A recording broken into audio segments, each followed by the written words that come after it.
Hello, my friends, and I hope you're having a fantastic day. I know you're staring at your screen wondering why is it blank? Why am I not seeing puppies? Well, that's because today we're doing this a little different and we're trying videos and I'm playing with the OBS studio a little bit to try to get them in here right. So let's see how this goes. Here's little Cassandra. She is 1 pound and 2 ounces today. There's her little butt. She's looking real cute, growing so fast. It is amazing. Here's little Betty. She is also right at 1 pound today, believe it or not. I'm surprised she's not 1 pound and some odd ounces, but you know, everybody grows at a little bit of a different rate. And here is our little Carolyn. Look at her trying to lick my hand. She's so cute. She's an adorable little sweetie. They're all getting just a little bit more of a personality right now and getting so wiggly. It's adorable. Yeah, I had to jiggle her a little because she's been silly. And as I said, they're getting a little bit more personality. Thus, we have renamed Yvonne Violet. I don't know why. Something about her really makes me want to call her Violet. And so that's what we're calling her. And then finally, here are the puppies eating. I thought it would be cute to include that. They get so wiggly. Just before this, Cassandra there was actually trying to shove herself under her sisters to get to the nipples she's at. She was fighting with them. It was really funny. They're getting so adorable, guys. So I'm going to try to make a longer video or record a longer video in the future for you. However, on to the actual topics of conversation. So for today, I thought it might be apropos to start with a meme and a quote that kind of echoes the sentiment of what we're going to discuss. We're not going to be discussing a news article. This is kind of another one of those little rant sessions where I have some thoughts I would like to get out of my head. It says, if a businessman makes a mistake, he suffers the consequences. If a bureaucrat makes a mistake, you suffer the consequences, which is an Ayn Rand quote. In this case, we are going to be focusing more on the businessman in this situation because it seems that some people are forgetting that gaming is in fact a business. Entertainment is in fact a business. And businesses are currently making mistakes, and there is consequences to suffer. So this post is created by Mel's husband. I have no real idea who this person is. There's a lot of people out there I don't know because I'm going to be entirely honest. While I do watch some YouTubers, I don't watch a lot of them. I'm pretty independent in my research. I will watch people for bits and pieces of information, but I like to look for things on my own an awful lot. I'm sure you've seen that already. However, according to his bio, Mel's husband is 61K on TT. I don't know what that means. Video producer, host. What he says, game devs need to call out gamers more often. This needs to be popular practice. Gamers cry way too much and feel too entitled. Now, while there are times customers will whine, fact of the matter is, if it's something you don't want to hear, or if it's something that won't necessarily affect the game or make it better, your best pushback is not to call them out, is not to attack them, because when you do that, all you do is make it more likely they're not going to come back and buy your item. People who are crying in a void can be left to cry. It's much the same with almost anything, really. I'm not one of those people who thinks that we need to go out there and attack everybody who disagrees with us. Most of the time, if somebody wants to complain, they can complain and I can continue on with what I'm doing and not listen. And realistically, that is the best way to handle most of these kinds of people. Now, the only reason I'm going to be addressing this attention-hungry person because, quite honestly, I fully believe the only reason they posted this is because they knew they would rile up a hornet's nest, much in the same way Alyssa McCartney does her thing. But this gives me a good platform to make one of my favorite points yet again. And to start with, I'm just going to go ahead and read my reply. Game devs are certainly free to call out gamers. I just hope that they remember that they're not entitled to anybody's money in the process. If you're going to call out gamers, you'd better have one hell of a game that's perfectly polished, well optimized, well written, and entertaining behind those words. Your game needs to be so good that it somehow makes gamers forget the names you called them or the way you scolded them, because every dollar they spend on your game is a dollar they can't spend on something else, and gaming is a luxury. It is not a need. Gamers don't need games to live, and if your game isn't providing enough value for gamers to choose to buy it over something else, the only person at fault is you. Go ahead, call out gamers, tell them what terrible, whiny, bigoted, hateful people they are. Just don't be surprised when gamers find something better to do with their money.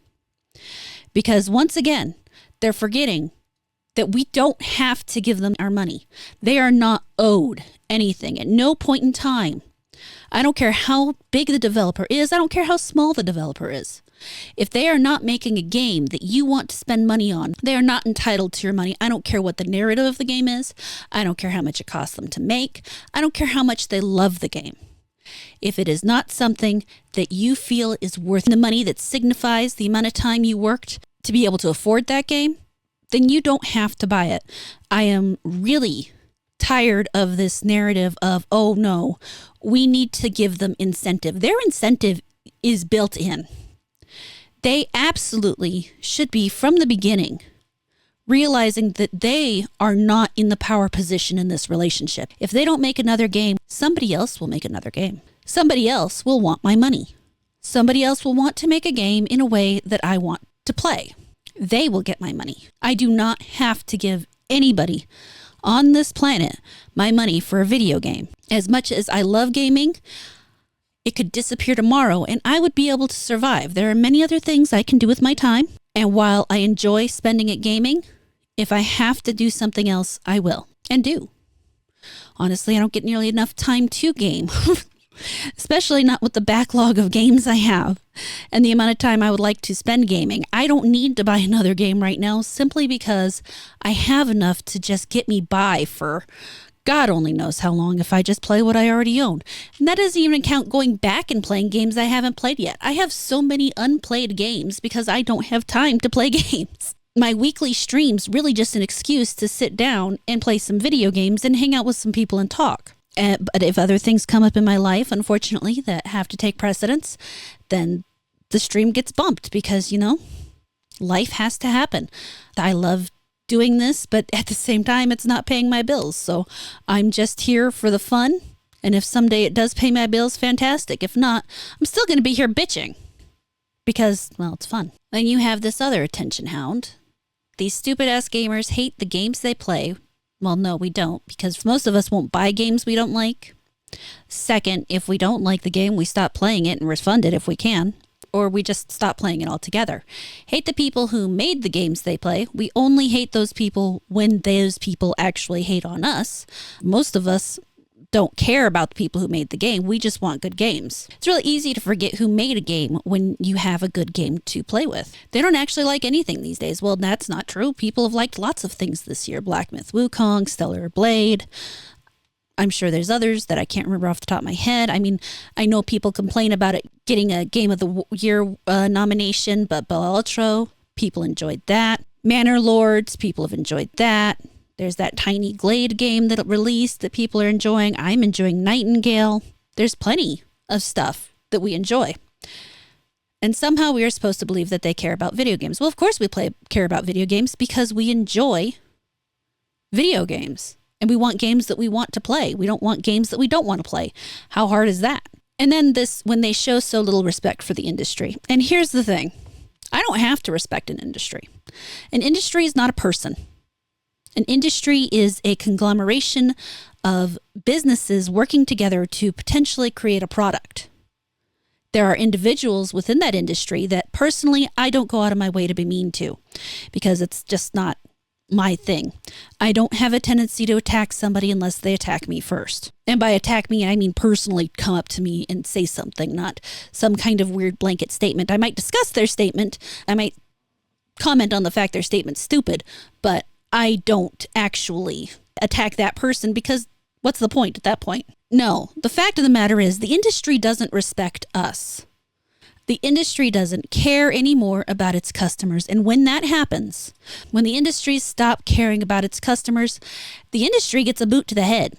It starts losing money. It starts losing customers because people go off and find other places to spend their money, other people to spend their money with. That's why I think AA and indie studios are so important because they are the future of the industry.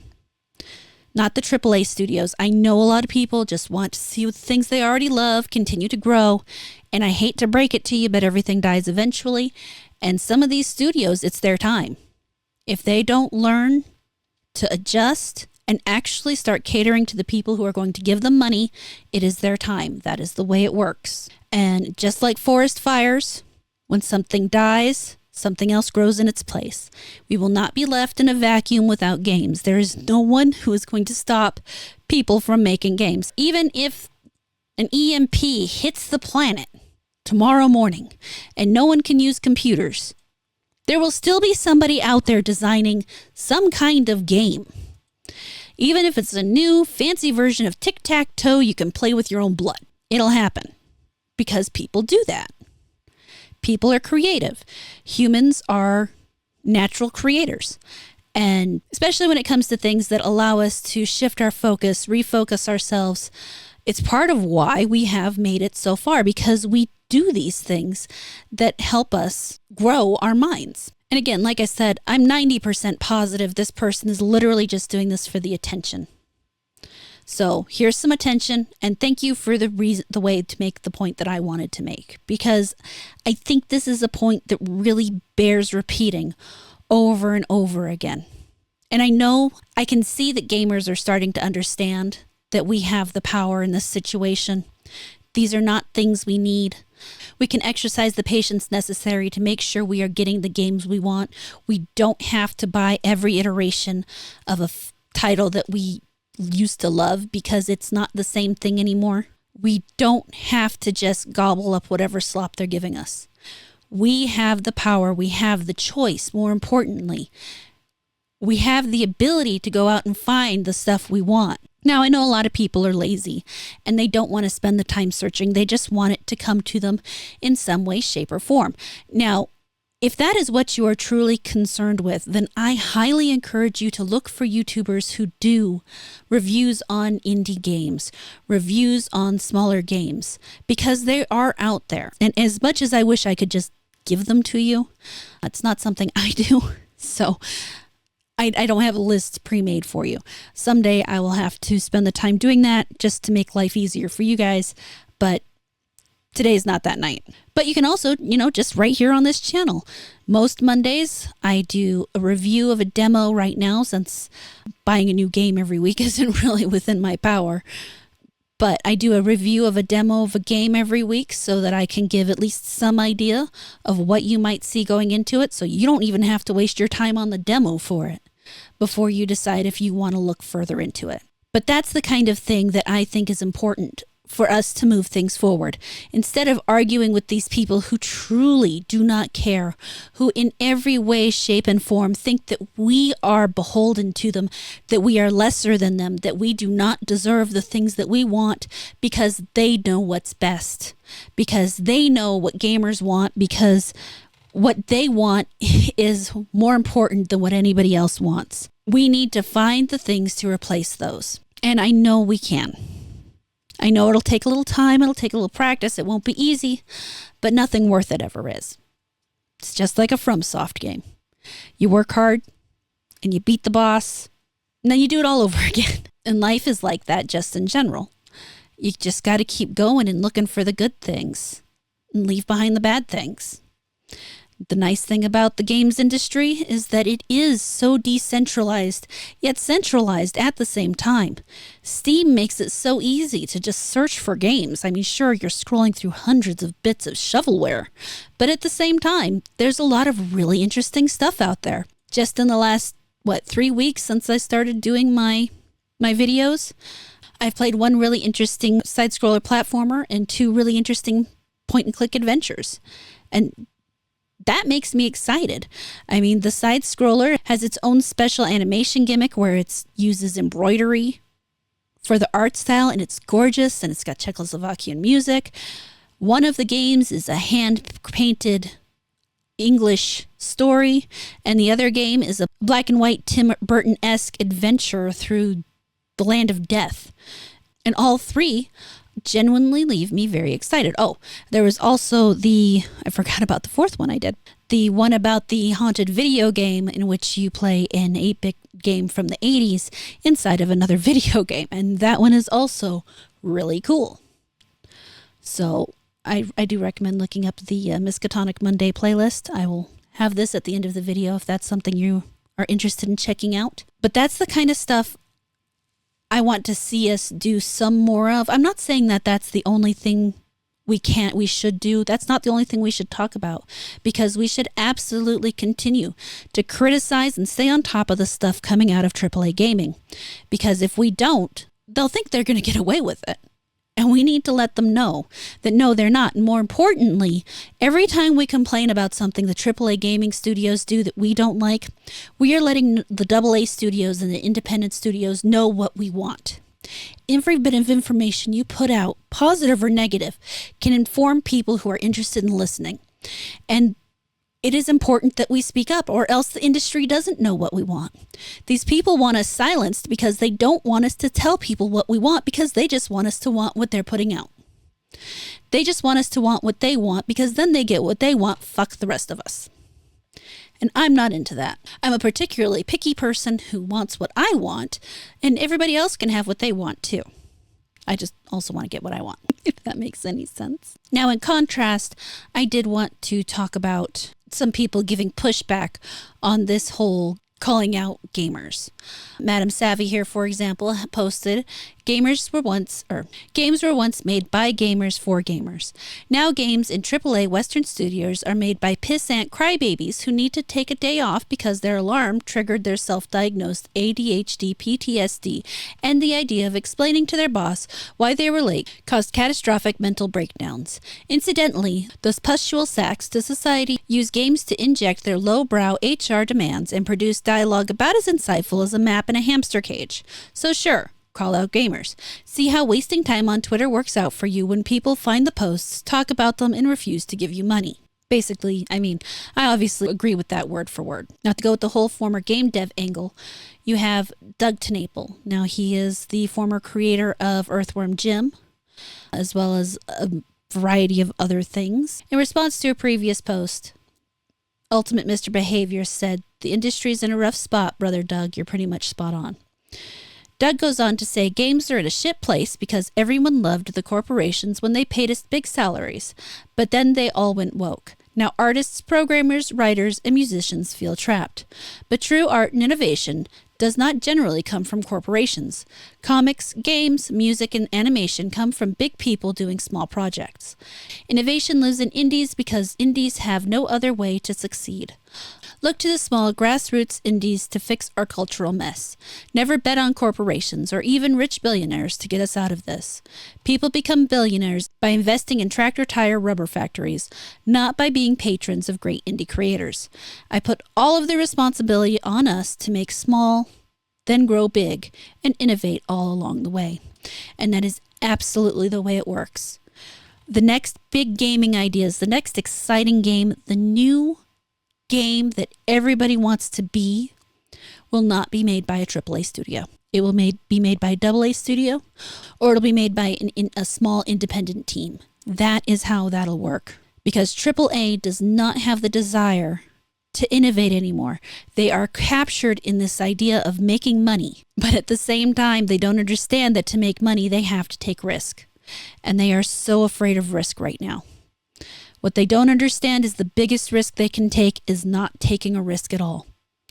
Gamers are willing to support risk-taking developers. They always have been. If they weren't, things like Dead or Alive, Mortal Kombat wouldn't be so successful, or wouldn't have been so successful in the past. Let me rephrase that. Instead, they think that giving us HR slop, middle of the road, bland dialogue, stories, some things that have no bad guys, gray morals, will get our money from us. And it won't, because it's much like reading a book. You don't want a book that is just like everyday life for the most part. You want a book that takes you through a new story, something that's exciting, something fun, something risky, without actually taking a risk because you know it's fantasy. It's that escapism we all crave. And the people who remember that right now are not the AAA studios. It'll be the AA, it'll be the indies. And I know that breaks a lot of hearts to have to hear, and I know a lot of people are still in denial over it, but the faster we accept it and the faster we move on, the faster we're going to get something worth our time. I forgot to announce at the beginning of the video because I got so distracted by everything going through my head. We finally reached 5,000 subscribers. I shouldn't say finally because it's not like it took us very long. I am beyond amazed at the amount of support I have gotten on this journey thus far. I can't thank everybody enough. The simple act of subscribing means the absolute world to me. And I look forward to continuing on this journey with everybody. That said, my friends, let me know what you think about this big old long rant. I hope you enjoyed the puppies, and I look forward to reading your comments. Thank you so much for watching this video. I really hope you enjoyed it. Please like, comment, subscribe, and turn on the notifications. If you really liked it, you can feel free to share it around, and I will catch you later.